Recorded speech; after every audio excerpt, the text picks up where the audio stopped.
Okay, all good things must come to an end. So, I stand before you to talk about the future of India Alliance. So, before I do that, let me go through a few things about the program, because that builds up what we plan to do in future. We pride ourselves in funding excellence, and when we talk about excellence, we talk about people and their ideas. I don't expect you to read this. This is already in the program brochure. Please look at it. This is just to remind you to look at it and look at our journey. We fund 3 kinds of fellowships: early fellowships to launch careers, intermediate fellowships for people to establish themselves, and senior fellowships to nucleate important ideas. And we fund in two different streams: basic science stream and clinical and public health stream. Over the past 10 years, really 9.5 years, the data I'm giving you is till May 2018. We will select a few more fellows in the next 3 days. We've so far awarded 320 fellowships at 93 institutions in 34 Indian cities. These 10 years have been impactful, and again, all this is in your program brochure. This is just to remind you and request you to have a look at it. I'm particularly proud of a few things. One is that we were the first in the country to establish a fully online grants management system. And this happened before I got there, so all the credit goes to the people who conceived of this and set it up. Also, we have really facilitated brain gain for India. And a recent survey done by the Wellcome Trust independently showed that 83% of our fellows would continue to work in India after the fellowship is over. We also improved the scientific breadth in the country, and our fellows receive world-class recognition. I will come to that. And also publish very important papers, and I'll come to that as well. There has been a ripple effect of these fellowships, and the ripple effect really has been that besides the fellowships that we give, there are people who train in our fellows' labs: PhD students, postdocs, technicians, and that number is almost 1,000 by now. Through our public engagement program, science communication workshops, we have trained over 2,500 young PhD students, postdocs, MDs. We take leadership issues very seriously, and therefore we conduct leadership workshops, and although the numbers are small at this point, only about 100 or so, we really want to build up on this. Gender challenges are there in India, and I'll come back to that, how we are addressing that. We really want to make science accessible, and we do a lot of public engagement activity to ensure that. And we also want to move towards better research management and assessment practices, and for that reason, we started a program this year which is called the India Research Management Initiative, IRMI, and more of that will follow. So, as I said, we've given 320 awards. You will see that 80% of our awards are going to people who are early in their career, 30% to early career fellows, about 50% to intermediate fellows. So we really like to fund people early in their careers. And we have a pan-India distribution, as I said, many institutions across many cities. This is important. And this is a slide that Siddharth Jhunjhunwala, who's an assistant professor at ISC Bangalore, gave to me. Siddharth did an estimation of what it requires for a young faculty member to set up a lab in US compared to in India. And his estimates are it takes about 5 crores to set up a lab outside India. In India, it takes about 1 crore to set up a lab. But from our perspective, his next slide is very interesting. What he has calculated is the amount of money given per grant in an NIH grant to an early investigator, in an NIH grant, an NSF grant, a DBT, DST grant, or an India Alliance grant. And the interesting thing is that we are funding our fellows in India at the same level that NIH funds early investigators in US. And if you exclude salaries, which make a large part of NIH grants, we're actually funding people much better for their work and their supplies compared to an NIH grant. So we really want to fund people well, because when you select the best people, you need to fund them well and fund them on time and nurture them well. Our impact, and again, this is external assessment done by the Impact and Analysis Group at Wellcome Trust. They do surveys that they send out. They search PubMed to see who's publishing what. And they have done something called the relative citation ratio of our fellows compared to others who are doing biomedical research in India, and compared that to biomedical researchers in the UK. An RCR of 1 means that that person is publishing at a global average. Anything above that, you're publishing better than global average. Anything lower than that, you're publishing lower than global average. The relative citation ratio of India Alliance Fellows is 1.5. They're publishing 50% better than their peers elsewhere. The relative citation ratio of UK medical research is 1.39, almost the same. The RCR for Indian medical research is 0.6. So our fellows are doing very well. Guys, you're doing well, but you need to do better.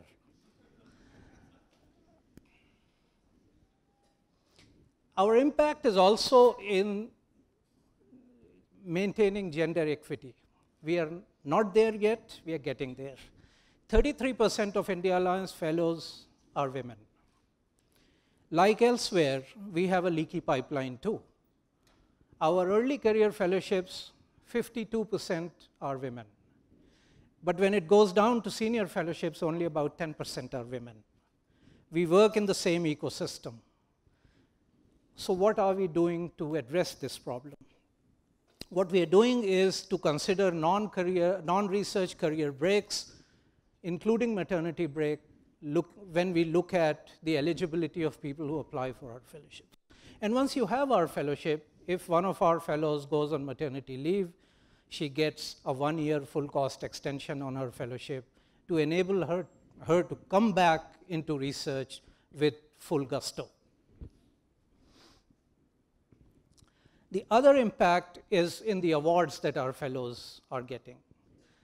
So at this point, we have among our fellows 3 Infosys Prize winners, 1 announced just yesterday, 7 Bhatnagar awardees, 2 EMBO Young Investigator Awards, and mind you, these are the only 2 Indians who have been given EMBO Young Investigator Awards, 1 HHMI International Research Award, again, the only Indian to get that award, 1 Royal Society for Tropical Medicine and Hygiene Emerging Leader Award, again, the only Indian, and many fellowships to India's science academies. So again, guys, you're doing well, but I need to see more numbers up there.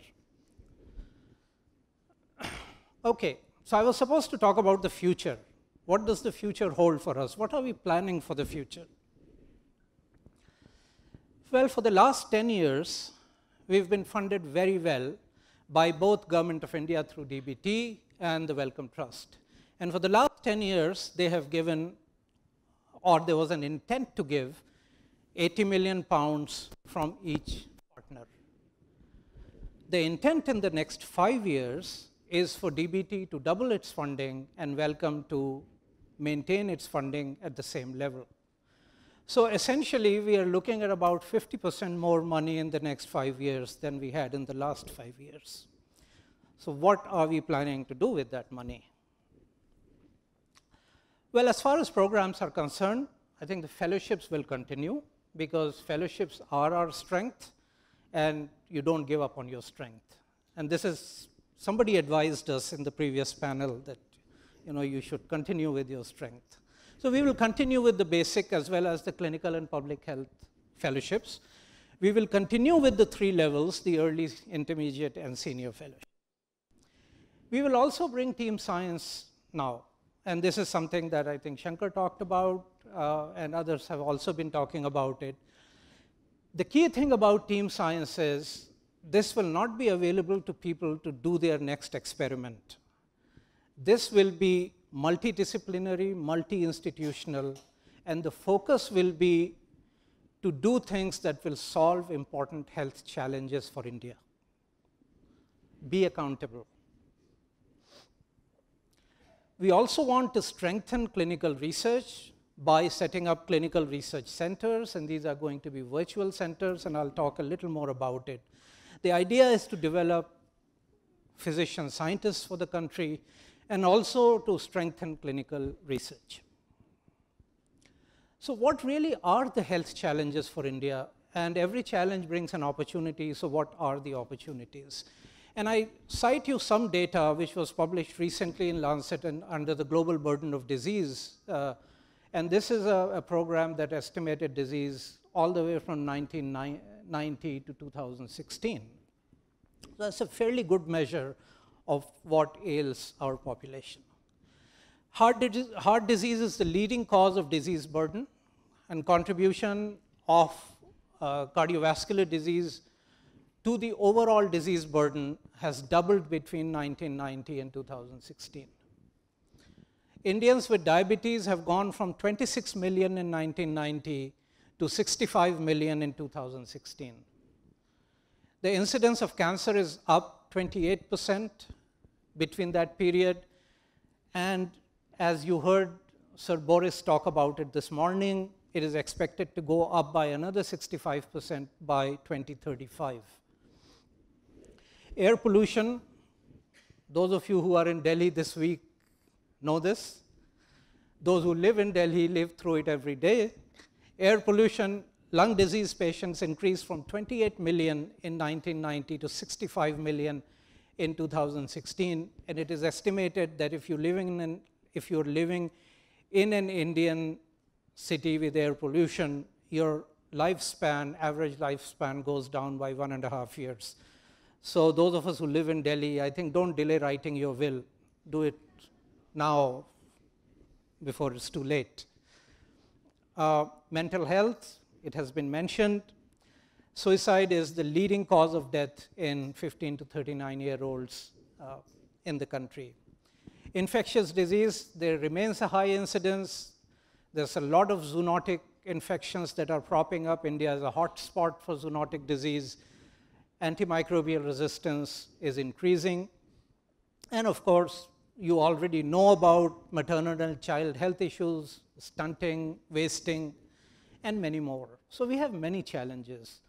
I'm not saying that we will fund only in areas that are on this slide, but these are health challenges that people should be thinking about.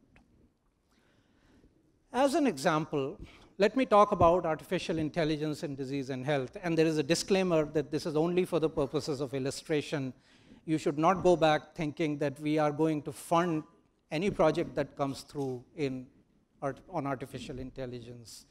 Sometimes natural stupidity is as important as artificial intelligence.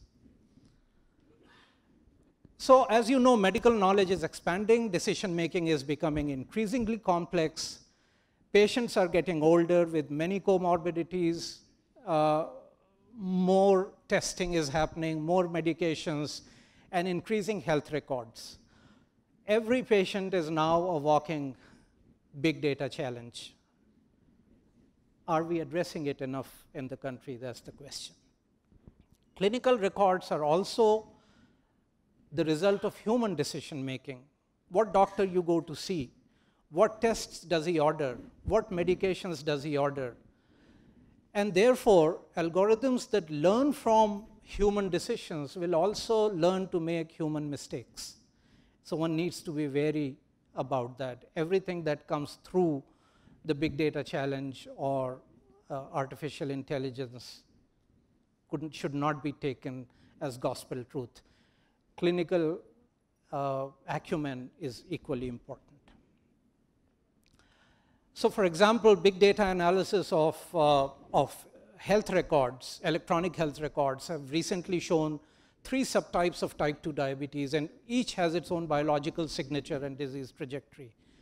What's going on in Indian patients? What subtypes? Our polymorphisms are different. Our genetic makeup is different. Do we know? So these are important questions to ask. Artificial intelligence in cancer pathology, Sir Boris talked about it this morning briefly. And there are many more. Okay, let's come to clinical research centers. The aim of the clinical research centers is really to develop physician scientists and to strengthen clinical research. And there are multiple ways of doing this. We are not going to be prescriptive on how this is to be attempted. We would like people who apply for these clinical research centers to suggest how they will achieve this aim of developing physician scientists and strengthening clinical research. The CRCs would be virtual centers. No money would be given to build offices or labs. No brick and mortar money. Money will be given for ideas and for people to come together. To bringing medical schools and hospitals together with universities, basic science institutes, engineering institutes, to again solve important health challenges. And these would be both cross-cutting as well as vertical. As examples of this, for example, a cross-cutting CRC could be something that deals with big data in health, or something that is focused on disease modeling across a number of diseases. A vertical CRC could be something that's focused only on AMR, or on nutrition, mental health, respiratory infections, environmental health, you name it. There is also thinking that these centers should have some capability for study design. We can either fund that, or we could take help from others who are already in this domain. And finally, these clinical research centers would also have a clinical research training program, and this training program could be used to train physicians in basic science, get them to do research, give them a fellowship to have protected time away from the clinic to do research. So many models, and again, as I said, we would not like to be prescriptive, but follow that aim which is there on the first line. There are other foolishly ambitious thoughts that we have, but those are for the longer term. Can India Alliance go regional? Should it remain focused on India, or should it also start working in the region? Nothing stops us from getting researchers from Bangladesh or Nepal or Sri Lanka, and God forbid even Pakistan, to apply for our fellowships and work at Indian institutions. Nothing stops us. Can we be more ambitious and look at it that way? What are the future models of funding? I mean, the last session talked about philanthropic funding, corporate fund, social responsibility. Rajesh has many friends who are willing to give money, 1 or 2 crores, just if you can just convince them. So we should really be thinking about those things for the future. And can India Alliance really be a one-stop shop whose mantra is to provide good research management for funders who want to come and fund research in India? And one example of that, which is going to happen very soon, is the Cancer Research UK DBT partnership, which we are being asked to manage, just like we are managing this partnership between the Wellcome Trust and DBT. So to end, now we are funding fellowships, and in fellowships we are funding the best people. We are also empowering people, and we are bridging gaps, all kinds of gaps, gaps between basic science and clinical science, gaps between science and society, and we will continue to do that in future as well. So we will do all that in future, plus work towards solving health challenges for India. And that's really going to be the next big thing that we would like to do. So I would like to end by thanking our funders, DBT and Wellcome. You know, the money is useful. Money is always useful. But the guidance and the advice and the oversight that our funders provide us is really very precious to us. Our committee members, you know, you advise us, you give us your valuable time to select the right people. And of course, our fellows, because they are eventually the people who make us look good, and we are really, really, really proud of you. And finally, the staff at India Alliance, I am really privileged to work with a very fine bunch of people.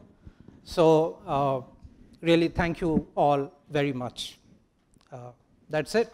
Thank you.